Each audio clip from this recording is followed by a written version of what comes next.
Support comes from Gemma, architects, planners, and designers seeking to bring joy to their clients and communities.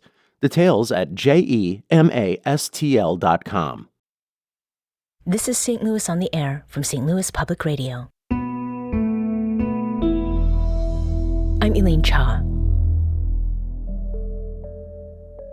This weekend, comedians from across the country will descend on St. Louis for the 8th annual Flyover Comedy Festival. Among the performers are heavy hitters like Kim Whitley, Aziz Ansari, and St. Louis natives, the Sklar brothers. Identical twin brothers Jason and Randy Sklar grew up in Creve Coeur and went on to star in many TV shows, including, but not limited to, Curb Your Enthusiasm, It's Always Sunny in Philadelphia, and Children's Hospital. They're also the co-hosts of the podcast Dumb People Town with fellow comedian Daniel Van Kirk. Joining us today is half of the comedy duo, Jason Sklar. Sklar brother Jason, welcome to St. Louis on the Air. Thank you so much, and that's the only time I'm going to let you call me heavy, is when you say I'm a heavy hitter, and I'll take it.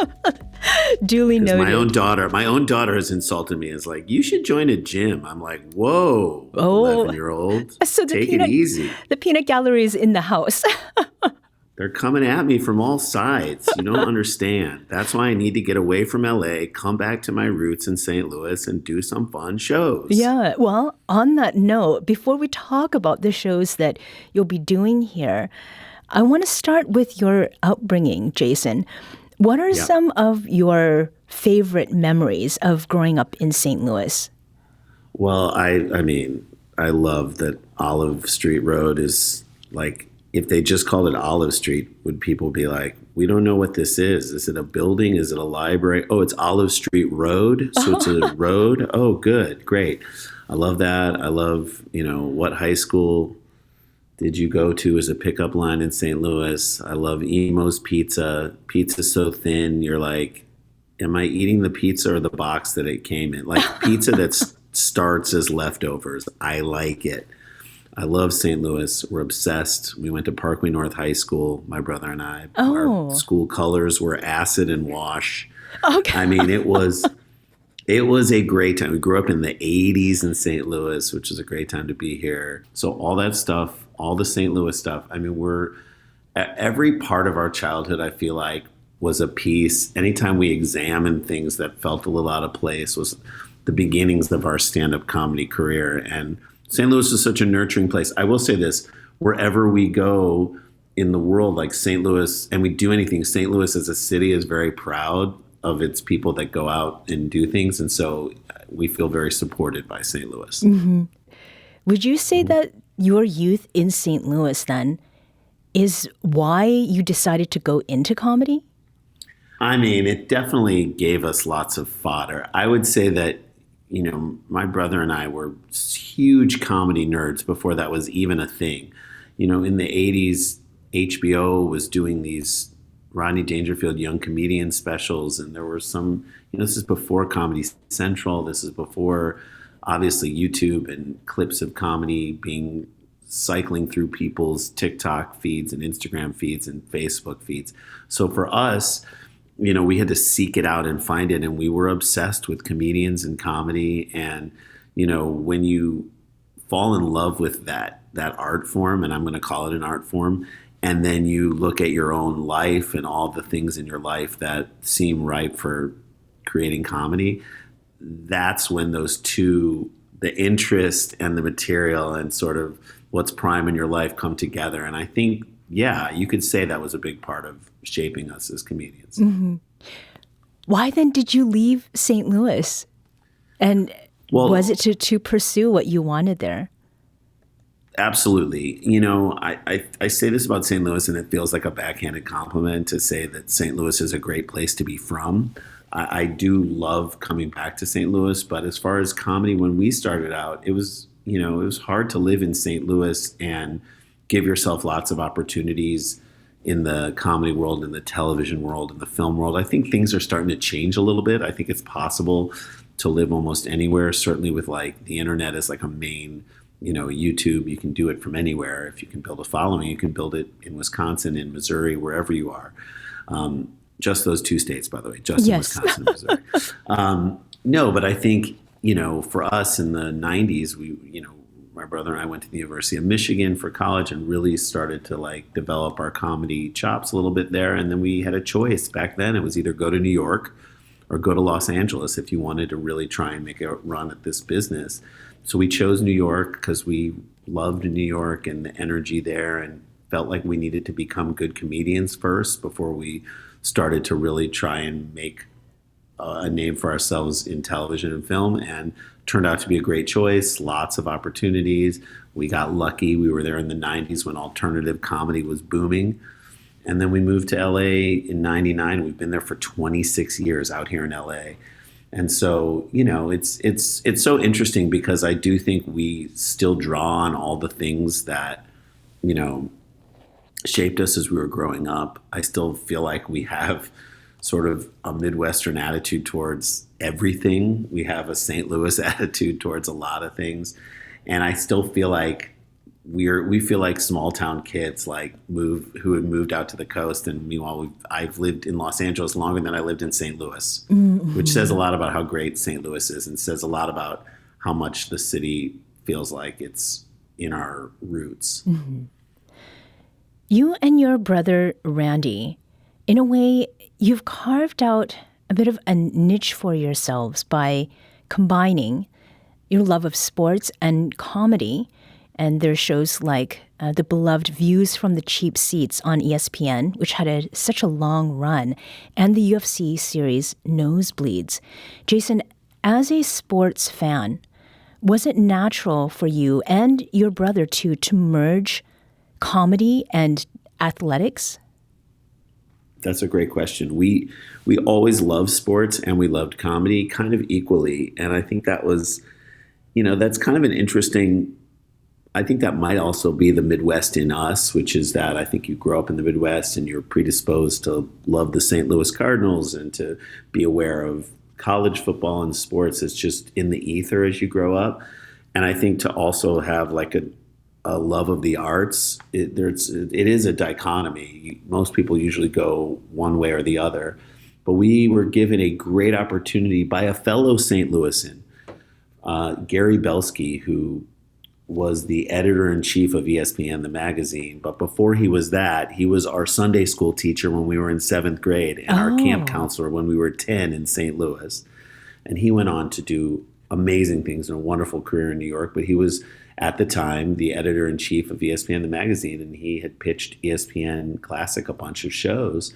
And one of the ideas was watch these old weird sporting events we have. And he hadn't really developed it, and they were looking for people to host it. And he's like, God, I just wish I knew two people who love sports and had good chemistry. And we're like, Gary, why are you not asking us?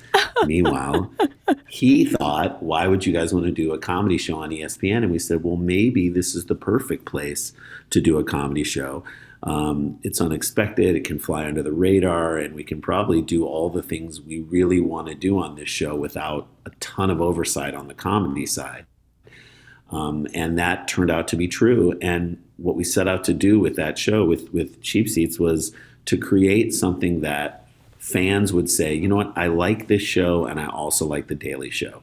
I like this show and I like Chappelle's show. I like this show and I like Conan O'Brien late night. So that was the comps we were trying to match, not I like this show and I like Sports Center, which is a slight twist on the dial. It really is like, can we really create the kind of comedy that can stand shoulder to shoulder with the comedy shows we love to watch? Mm-hmm. And that was our goal. And so many people, like Nick Kroll, I think maybe his first TV appearance was on that show. Kristen Schaal, her first appearance was on that show. We had Paul Rudd on the show, Zach Galifianakis on the show, David Cross was on the show. And we really tried to tap all of our friendships and our connections to comedy people and pull them into this sports show where we said, okay, let's just get the sports right, but let's really work super hard on the comedy. And to this day, people will tell us, I don't really love sports, but my wife loves sports, or my mom loves sports, or my dad loves sports. And we never could watch anything together except for your show, because the comedy made me laugh and the sports were what he or she needed. And so boom, we were able to have something together, and your show bridged the gap. And those are usually our favorite feedback comments from people about that show. We're talking with Jason Sklar. Jason, with his twin brother Randy, is one half of the comedy pair, the Sklar brothers. Both will be returning home to St. Louis to headline the annual Flyover Comedy Festival for the second time. And we're talking about their comedy origins, growing up in St. Louis, and what it means to be coming home. Before we leave this note about your being twins and the kind of chemistry you have, your stand-up comedy is like, twin tuition on overdrive. Like, it's very seamless. You weave in and out of each other's thoughts. And you and Randy credit the Beastie Boys as an inspiration for your performance style. Is there like a Beastie Boys moment or something that sort of stands out in their body of work that illustrates how that's the case? Well, I think, because there weren't a lot of teams, comedy teams when we started, there was all teams, by the way, in the 60s. And you think Abbott and Costello, you think Martin and Lewis, you think Nichols and May, Grace Allen and George Burns. There were tons, everyone was part of a team. And then that trend kind of ended in the 70s as comedy went away from that and more individual. And so it wasn't like, we could look to a lot of current comedy teams in the mid to late 80s. But here's the thing. When we heard the Beastie Boys for the first time, I credit our good friend Ben Holman, who's still in St. Louis, who made us a cassette tape. On one side was Run DMC Raising Hell. On the other side was Beastie Boys License to Ill. Oh, man. And the first time we heard unbelievable. Yeah, right. First time we heard the Beastie Boys, first of all, it sounded unlike any other rap. The voices were funny. And then we noticed that they were chiming in with each other and crossing over. And sometimes everyone's saying something at the same time and then splitting off. And they kind of you could hear bits and pieces of everyone, and everyone was being funny. And the one thing the feeling we got from listening to the Beastie Boys all the way through Paul's Boutique, when a lot of people left, that, fans, quote unquote fans, when that album came out, they lost some fans, but they gained diehard fans. And then, Ill Communication, all through the years, Check Your Head, all those albums, what we gathered from like watching them perform and listening to them was that it looks like so much fun to be in that group. And that vibe, that energy is something we, I believe, try to create on stage, and we do at least have fun with each other. And a lot of times people will say to us after shows, like, I had never seen anything like that, or I wish I had a twin sibling that I could, finish sentences with or bounce off of, or that looks like you guys are having so much fun up there. And I think that energy is something that from an early on, I would say, License to Ill, certainly, and then Paul's Boutique, like when they sort of transitioned into that album and they really started making stuff for themselves and really trying to create this like vibe of joy and fun with each other, certainly came from the first one. The first one, they were irreverent more than anything. The second one, Paul's Boutique, kind of felt even more fun. I think in that time zone is when we really, late 80s, we were starting to perform, and we really said, this is like, if we could someday even create energy that even comes close to this, because, we are Jews, and the Beastie Boys go in the Jewish Performer Hall of Fame. So, right. They were heroes of ours for that. And just also heroes for doing their own thing that sounded like nothing else. And it's really hard to establish a new voice. And when you hear a Beastie Boys song, it's a Beastie Boys song. We wanted to be like, when you hear one of our bits on the radio, or you close your eyes and you listen, or whatever, that is us. And that feels like a sort of significant achievement in art. So I want to come back to the reason you are returning to St. Louis. This is your second year with Randy headlining the Flyover Comedy Festival. This event's been happening since 2017. Were you able to attend any of the performances, last year when you were here? Were you scouting talent and maybe looking out for opportunities that you could open up for people the way folks did for you? Well, yeah. I mean, first of all, we host a show called Tag It, which is so fun. And we're going to do it again this year, where Randy and I are on stage and comedians perform their set of comedy. We don't interrupt them, but the whole time we're writing tags for their jokes, which are little jokes that go on at the end of their jokes. And then we keep them on stage and pitch them the tags on stage. And it's like they hired a writer's room for their comedy act. And it's half, improv mixed with punch up jokes, loaded with like great comedy on its face, because we have a great lineup of young comedians. But that was a chance for us to meet so many young comedians that we didn't know as we filled the show with other comedians who were in for the Flyover Festival. A couple we knew, but some we were introduced to on that show and we've remained friends with and connected to. And yeah, we try to pop out and see shows when we can. And then, of course, last year we got to do a big headlining show, which I loved. That was fantastic. And this year, that big show is our podcast, Dumb People Town. Originally it was a pageant. It's next door at Del Mar Hall, which is part of the same complex. That's where we're going to do it. So we're going to do that on Sunday night with Daniel Van Kirk, who's an amazing co-host of Dumb People Town, and Rory Scovel, who's just one of the best comics out there. He's coming in to do that show with us. And that is just a glorious romp through dumb behavior. We take 3 stories, usually from the state of Florida. Some guy robs a house with his cat. We're going to break down that entire story. If some woman decides to drive around town with her kids in a baby pool on top of her car, she's trying to be Mother of the Year. We get it. We're going to break down the details of that story. It's an exploration of dumb behavior and trying to fight back against the wave of dumb in this world with comedy. And it's super fun. And it always is a big blast to do it live and from an audience. And for all the people who came and saw us last year do stand-up, this is basically a whole new hour and a half of comedy with us and our guests. And I'm just so psyched that this festival is in St. Louis and that it's growing and that people are continuing to go and great comics are coming to be a part of it, because, they call it the Flyover Festival because, it's a derogatory term that they're reclaiming. Like, these are the flyover states. Usually you fly over St. Louis on your way to Chicago or some other city, New York. But to make St. Louis a destination for comedy is like a dream for us. So we're like thrilled to be a part of it. Mm-hmm.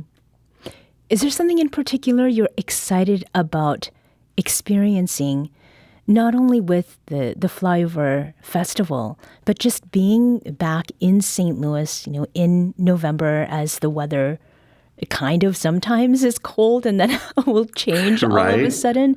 Will your family also be coming with you? So our mom is still in St. Louis. Shout out to Annette Sklar. She's a legend and she's amazing. We'll stay at our house in our old beds. There's something beautiful about that. Mm-hmm. Save the festival some money.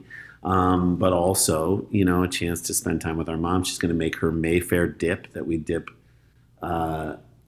carrots and cauliflower into. Can't wait for that. We're going to go to Ted Drew's. We're going to turn Ted Drew's upside down and eat the extra Heath-filled pistachio-flavored concrete that I love. Randy has his own order.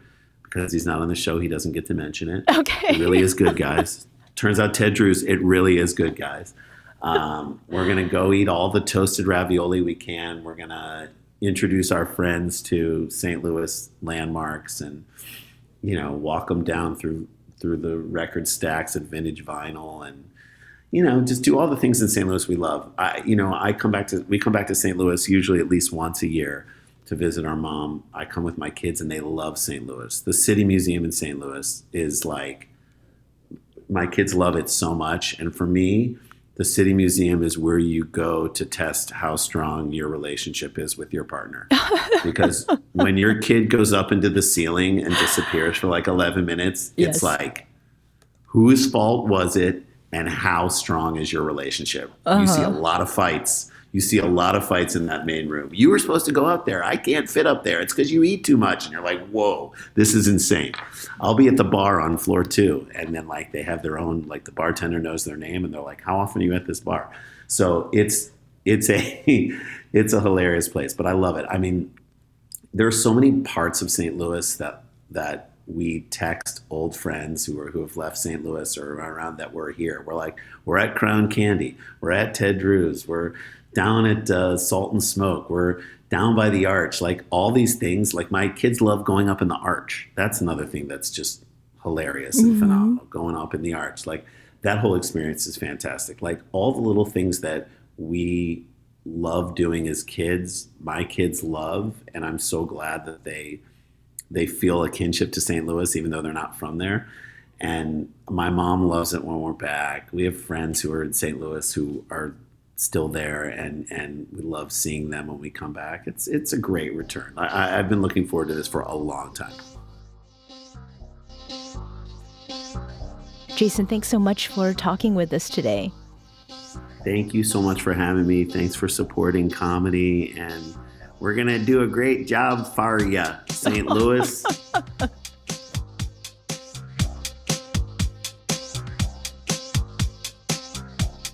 This episode was produced by Darius Varner. Audio engineering and sound design by Aaron Dorr. Our executive producer is Alex Hoyer. St. Louis on the Air is a production of St. Louis Public Radio. Understanding starts here. Do you find yourself regularly listening to episodes of St. Louis on the Air? Suggest us to a friend you think might enjoy our conversations. And leave us a review and rating on Apple Podcasts on the App Store. It's the simplest way to help people discover our show. Thanks. St. Louis Public Radio is a member-supported service of the University of Missouri St. Louis.